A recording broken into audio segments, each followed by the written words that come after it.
Pessoal, tudo bem com vocês? Uma alegria imensa aqui estar junto com vocês mais uma vez preparando o encontro da Crisma, né? Preparando vocês para a Crisma, né? Espero que vocês estejam aproveitando muito bem.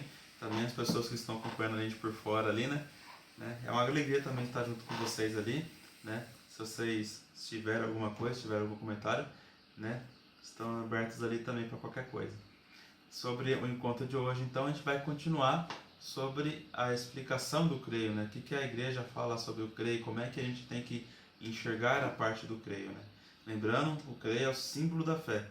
Por isso que é muito importante a gente a gente entender naquilo que a gente acredita, né? E é isso que a gente está disposto aqui a fazer agora nesse momento. A gente está continuando aqui então sobre o Criador do céu e da terra. Então, para a gente terminar essa parte, né?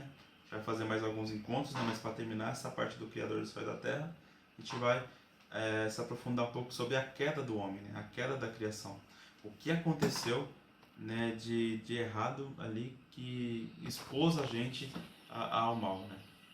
Antes de mais nada, né, vamos colocar o nosso encontro nas mãos de Dom Bosco, Nossa Senhora, Auxiliadora, aqui. Em nome do Pai, do Filho e do Espírito Santo. Amém.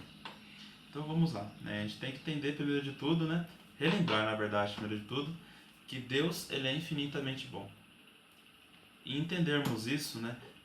Dá um pequeno coisa na cabeça, né? De perguntar o que aconteceu então, né?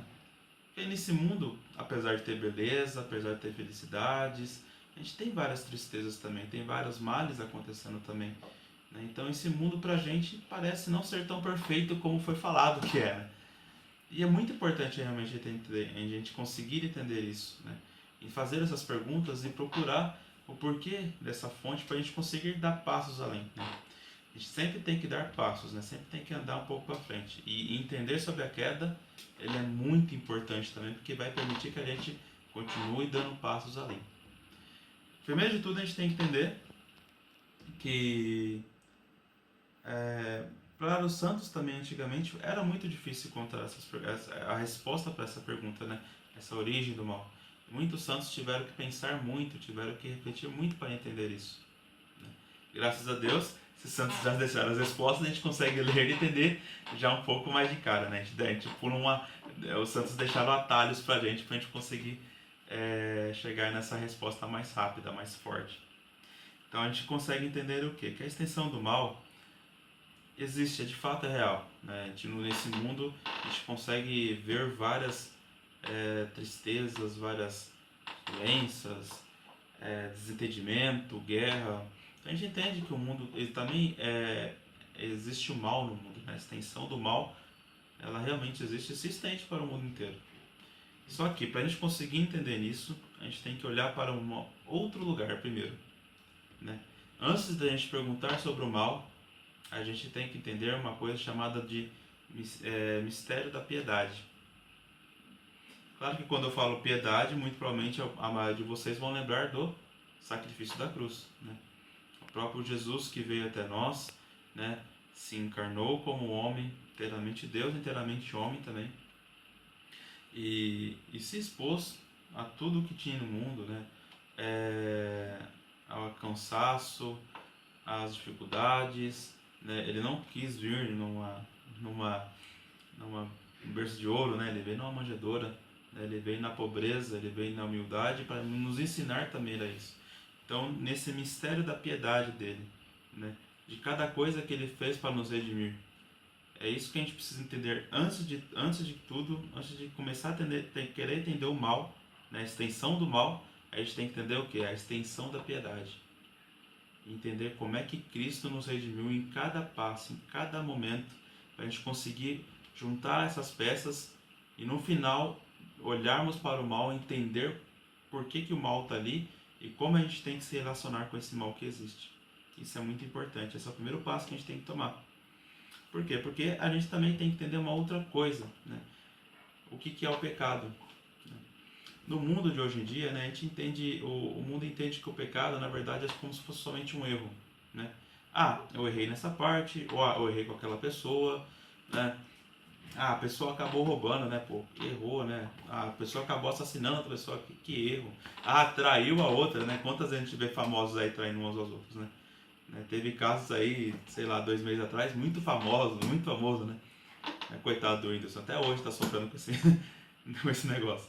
Mas a gente vê que quando a gente olha para esse tipo de coisa, pessoas falam que é um erro, é só errou, cometeu um deslize, é só pedir perdão, ou só se afastar, deixar de falar com a pessoa e pronto, acabou, não tem problema.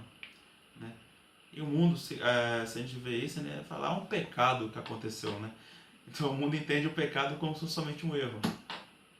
O que não é de todo ruim, né? O pecado ele é realmente um erro. Só que se você parar no erro, você vai capar, né, o significado do pecado. Você vai chegar na metade do caminho.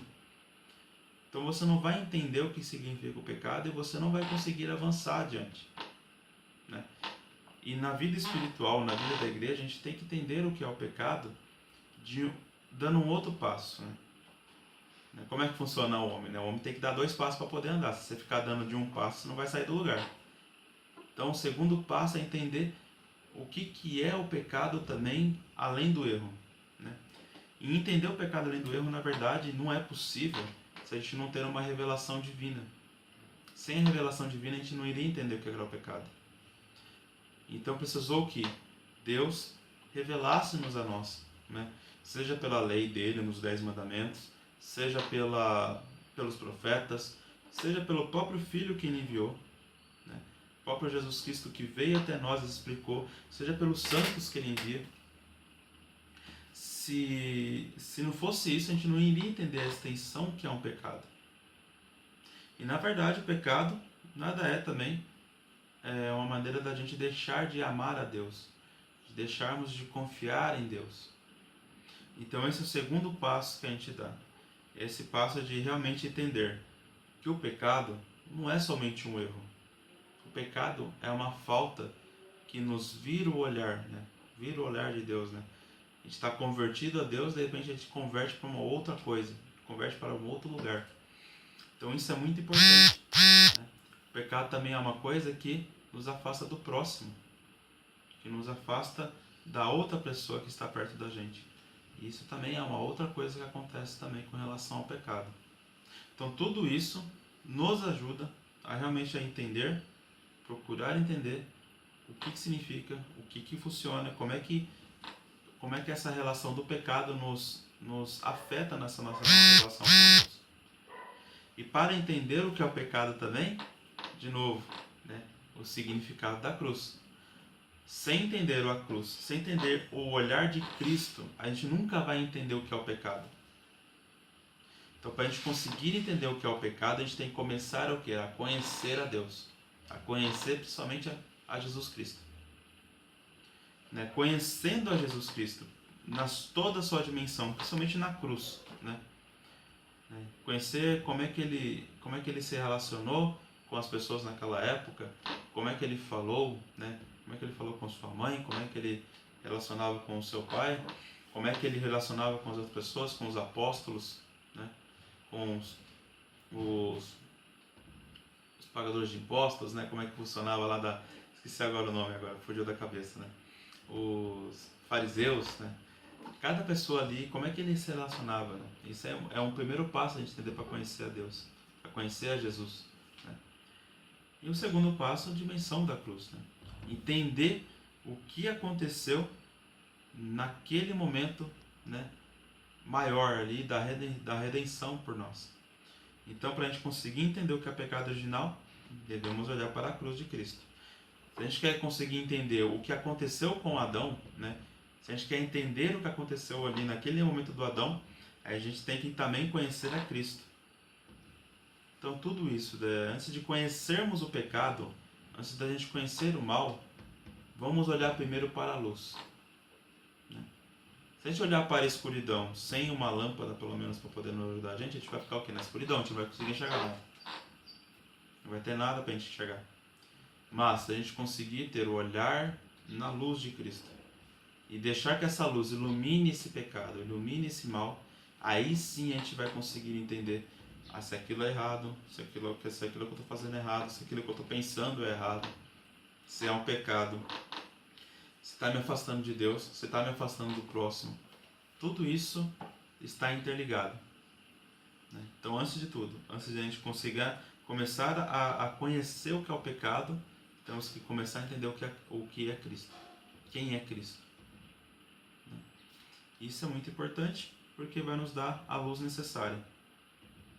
Uma outra coisa muito importante para a gente encerrar o encontro é entender o que é a figura de linguagem de Gênesis, né? A Gênesis é uma coisa, né, muito imaginativa, né? Você fica olhando e fala, nossa, será que aconteceu tudo aquilo mesmo? Né? O primeiro dia foi isso, o segundo dia foi aquilo, o terceiro dia, quarto, quinto, sexto, sétimo, depois a queda, né? Tudo aquilo que aconteceu na queda aconteceu de verdade, né? Muitas pessoas perguntam sobre isso. Na verdade, a igreja usou Gênesis, né, sempre como uma linguagem figurativa. Aquilo de fato aconteceu. Pode não ter acontecido daquele jeito, né? Mas numa figura de linguagem, né, uma figura de interpretação, né, aí foi exatamente aquilo que aconteceu. Mas o que foi aquilo que aconteceu? O homem desobedeceu a Deus, né?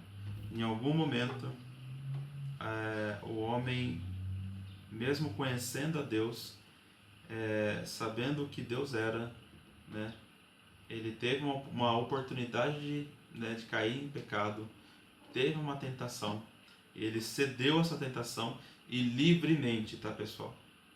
Não é a cobra que foi lá, né, a serpente que foi lá e falou assim, não, vem pecar, e o homem, tá bom, eu vou cair então, porque ele estava seduzido pela cobra. Ele estava sendo seduzido pela cobra, né, mas ele também tinha o quê? A liberdade dele.